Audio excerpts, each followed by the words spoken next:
मनोविज्ञान हमें बताता है कि जिन लोगों के पास दोस्त नहीं हैं, वे अक्सर टूटे हुए नहीं होते, असामाजिक नहीं होते और निश्चित रूप से असफल नहीं होते।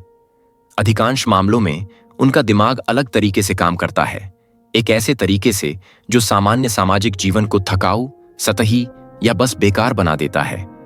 यदि आपने दोस्तों के बिना लंबी अवधि बिताई है, तो इसके पीछे वास्तविक मनोवैज्ञानिक कारण हैं।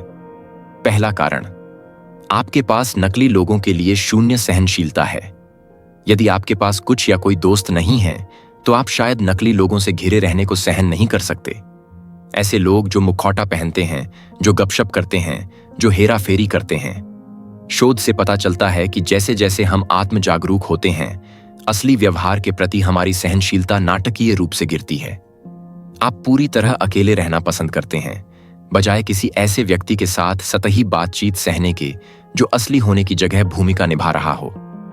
अधिकांश सामाजिक समूह उन लोगों से भरे होते हैं जो आपके चेहरे पर मुस्कुराते हैं और आपके पीछे आपके बारे में बातें करते हैं। आपका दिमाग तुरंत हेराफेरी, झूठ और छिपे हुए इरादों को पकड़ लेता है, तो आप अपने सर्कल को छोटा रखते हैं, असामाजिक होने के कारण नहीं, बल्कि अपनी आंतरिक शांति की रक्षा करने के लिए। दूसरा कारण, आप प्रत्येक रिश्ते में संख्या से गहराई को प्राथमिकता देते हैं। दोस्तों के बिना लोग रिश्तों से नहीं भागते, वे सतही रिश्तों से भागते हैं। शोध से पता चलता है कि गहराई से सोचने वाले लोग संख्या से गुणवत्ता को पसंद करते हैं। वे छोटी मोटी बातें नहीं चाहते, कृत्रिम दोस्ती नहीं चाहते, थकाऊ व्यक्तित्व नहीं चाहते। आप खाली बातचीत को सहन नहीं कर सकते, जैसे तो मौसम कैसा है, जहां कोई वास्तव में सुनता नहीं है।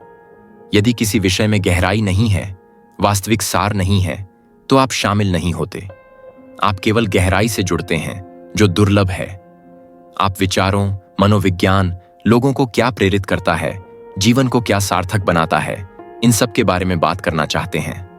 तो खाली लगने वाले कनेक्शन को मजबूर करने की जगह आप अकेले रहना चुनते हैं, जब तक आपको कुछ वास्तविक न मिल जाए।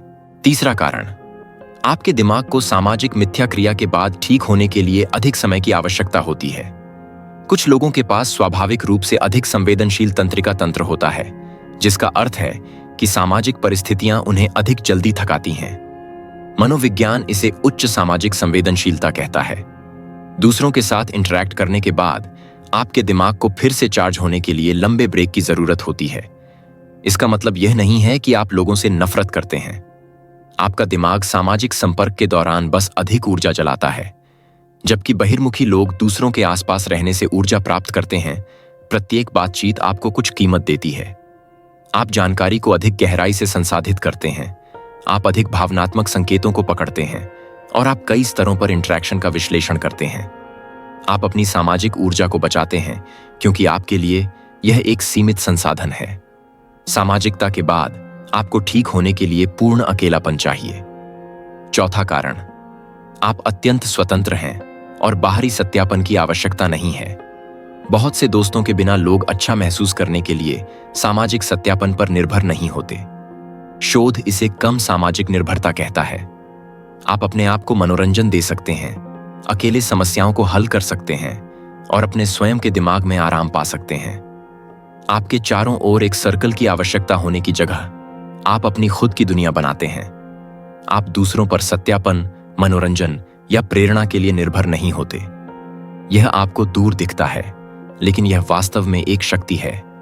दोस्ती के लिए आपके मानदंड अत्यंत अधिक हैं। आप किसी को भी अपने व्यक्तिगत स्थान में प्रवेश नहीं करने देते। जबकि अधिकांश लोग परिचितों को जमा करते हैं, आप यह सावधानी से चुनते हैं कि आपके जीवन तक किसकी पहुंच है। पांचवां कारण, पिछले अनुभवों ने आपको विश्वास करने से पहले सावधान रहना सिखाया है। दोस्तों के बिना लोगों के पास अक्सर एक चीज समान होती है, एक पिछला अनुभव जिसने उन्हें सावधान बना दिया। एक विश्वासघात, माता पिता की उपेक्षा या गलत लोगों के आसपास होना। मनोविज्ञान दिखाता है कि एक बार जब विश्वास टूट जाता है, तो दिमाग सुरक्षात्मक और चयनात्मक हो जाता है। आप किसी को अपने जीवन तक पहुंच देने से पहले दोबारा सोचते हैं। आप पहले घायल हो चुके हैं, तो अब आप अधिक समय तक निरीक्षण करते हैं। आप विश्वास करने से पहले लोगों का परीक्षण करते हैं। यह वह बनाता है जिसे मनोविज्ञानी विश्वास की सीमा कहते हैं, एक ऐसा स्तर जो लोगों को आपके अंदर प्रवेश करने देने से पहले पहुंचना होता है। यहां इसका मतलब है, यदि आपके पास कुछ दोस्त हैं तो इसका मतलब यह नहीं है कि आपके साथ कुछ गलत है। इसका मतलब है कि आपका दिमाग अलग तरीके से काम करता है, अधिक जागरूकता के साथ, संवेदनशीलता के साथ, गहराई के साथ और उच्च मानकों के साथ। आपके पास एक समृद्ध आंतरिक दुनिया है, एक तीव्र अंतर्ज्ञान है और अपने आप के बारे में अधिक ज्ञान है। कभी कभी सबसे शक्तिशाली दिमाग वाले लोग कुछ समय के लिए अकेले चलते हैं।